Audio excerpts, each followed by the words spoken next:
not playing tonight, but the Warriors were up by 2 at half, and it just seemed like the Timberwolves got every rebound, and they just made every shot. They got really comfortable offensively. Of course, everyone's going to look to Anthony Edwards as being the killer with that 16-point third quarter. Now, that's 2 third quarters in a row where Anthony Edwards shows up, breaks out 15 points or more. But it's also Julius Randle. When you look at his on-off tonight, when he's off the floor, the offensive rating for the Wolves, just 88. When he's on the floor, 125. They will beat anybody with that number. And Julius Randle is the person kind of galvanizing it all. And, of course, Edwards is eating it up. About you mentioned the end of the first half there. The Warriors had a 5-point lead. Ant-Man comes into a 3-point shot, and you could tell his confidence grew. And then that carried over to the third quarter. Fezzi mentions the score, 39-17. But look at the numbers. They shot 65% from the field. 50 from 3. What else, Mully? 100 from the free throw line. Let him know. Let him know. And they had 11 assists. Yikes. So the end of the half, we always talk about closing quarters, and you can see Ant-Man kind of looked at the Warriors like, oh, I got this. Yeah, I'm starting. And the Warriors, you know, they a valiant effort to have that lead. And we were talking, Zena, we were watching the game together, sitting in that zone for too long. You know, for a while, it looked like it was working. The Timberwolves couldn't find their rhythm.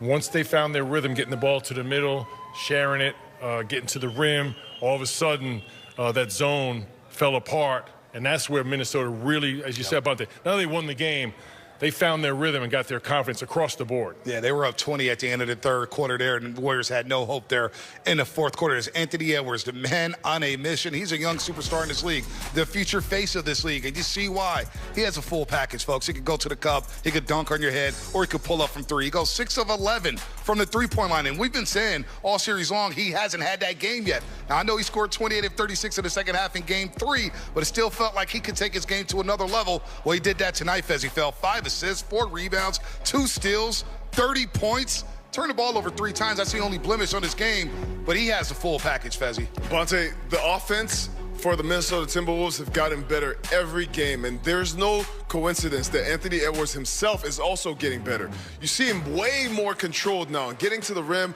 You talk about his strength, but that third quarter was all Anthony Edwards. 6 for 8 from the field, 16 points.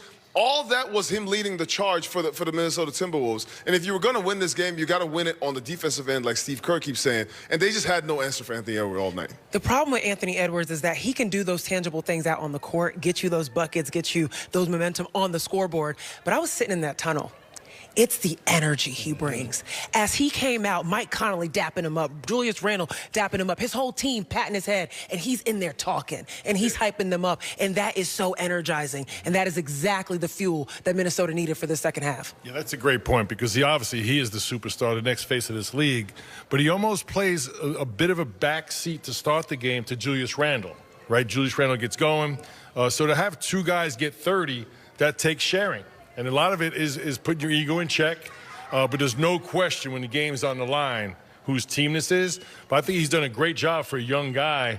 That's great, being a great teammate, but it's also a great form of leadership for a young, great player. Well, Zena, you bring up the swag. When he hit that 3 before halftime, he stared down Draymond Green and GP2 saying, I'm here, I'm coming out in the second half, and I'm putting this one away, knowing that Stephen Curry may not be available until Game 6, Fezzi. So he played with desperation, as well as Julius Randle. I'm so impressed with Julius Randle. The knock on him in this coming into the postseason, ISO player, not a team guy. You know, looks for his. Well, he's been looking for everything, and he's had a dynamic series. Again, first game with 30 points this postseason, but really, he's been doing it all. The 23 assists in games 2 and 3 combined. Tonight, 3 assists for 5 rebounds, and he set a tone in that first half, Fezzi. Yeah, you definitely need a double team for Julius Randle because he was getting everything he wanted. Do you want him to get it from the three-point line? 4 for 8. Do you want him to go one-on-one with any of your defenders? He is getting to that cup. It didn't matter who it was. He's just a mismatch for the Warriors lineup because the Warriors are small, and you're going against Julius. One of the things they tried to do is they tried to put TJD on him, to put some size on him. TJD got some quick fouls, got the hook by Steve Kerr. Then he goes back to Draymond, goes to Jimmy, throwing all these different bodies on Julius, but he is in shape. This second half of the season, Julius Randle is healthy. He looks like he's in shape, and he's just giving the Warriors all they can handle right now in this series. Chris Finch said it best after Game 3. He is our playmaker.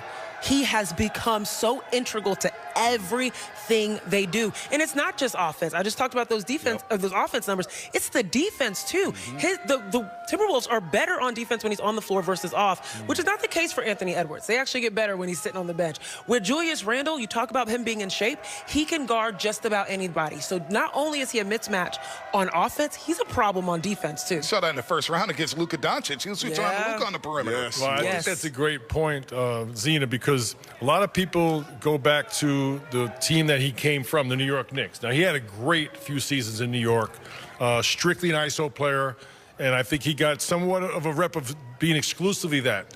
Chris Finch coached him in New Orleans, and he knew him as a playmaker. So he saw something that maybe other people around the league did not see. I agree, Fezzi. He's lean, he's in great physical condition, but Chris Finch's belief in him that he can be a playmaker. Much like with Jimmy Butler, it's a fine line of playing isolation basketball and getting the team involved. Tonight they play 8 guys, 5 guys in double figures, and for an ISO team, they went up getting 23 assists.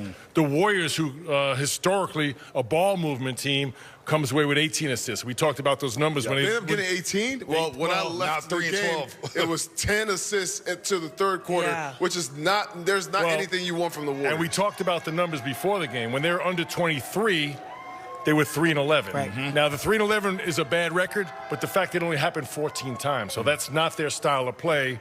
Now they're 3-12. So that ball movement for guys for role players, they need that ball movement to have some rhythm in the game. When it's an ISO basketball game and it's not your style, I think Minnesota's much more comfortable playing that way. But when they're really good, the ball moves just enough where everyone's involved. Julius Randle, what a special series. He's having a special postseason for Julius Randle, the guy who was drafted by the LA Lakers. But Jonathan Kuminga, want to talk about lottery picks. Jonathan Kuminga has resurfaced in this series. Game 2, 18 points, made his first 8 field goals. Obviously in Game 3, had a 30-burger. Tonight, he started rolling 11 to 12 from the free throw line. We talk about Eric Congo. Now, the biggest mystery is how did he pick up so many DNPs during this postseason? Well, he's showing that he's more than able to play at this level. 23 and 29 minutes in the third game with 20-plus points in this postseason. And 11 of 12 from the free throw line. That is exactly why you need Jonathan Kuminga, especially in an athletic series with size on the opposite side of the ball. Jonathan Kuminga is the only person that is capable of consistently pressure the rim like that, because guess what? Not only is he aggressive in offense, not only is he able to get in there, cut, use that hezzy that he was using beautifully, especially in the first half, he's also young. He's got the energy to be able to sustain that throughout the game. And, we've seen, Jimmy get gassed towards the end of the games, and that's where Jonathan Kuminga can still produce and get into the paint. It is so impressive, Zena, that JK did not play for a lot of the playoffs. And he's been asked right now to come into the game to be the offensive punch for the Warriors. And with that, he's come in and he's done just that. He's been able to score. He's getting to the free throw line, like you said. He's getting to the paint. He's doing a bunch of different things. But how do you get into rhythm like this? That's a lot of work that you're putting in on the side when you're not in the game. This is just the hard work showing for JK. But the Warriors, they're playing a different style of basketball right now with JK and Jimmy Butler at the helm. This is a different style of basketball. This is a one-on-one ISO, really not a lot of passes, not a lot of ball movement. So it's trying to see if Jimmy Butler and Jonathan Kuminga can beat Anthony Edwards and Julius Randle. Yeah, and to me, as a player, you always want to go into every game, play to your strengths, stay away from your weaknesses. And I think with Jonathan Kuminga, you need to understand what his strengths are and cater to them and be okay with some mistakes. But again, Bonte, we talk pregame when he gets 30 minutes. So tonight he gets 29 minutes. He puts up those numbers. Now, and look, it's not just about Jonathan trying to fit that in with the 5-player combination. But there's no doubt about his talent, his ability to score. And maybe, like Zena said, he's 22 years old. Yep.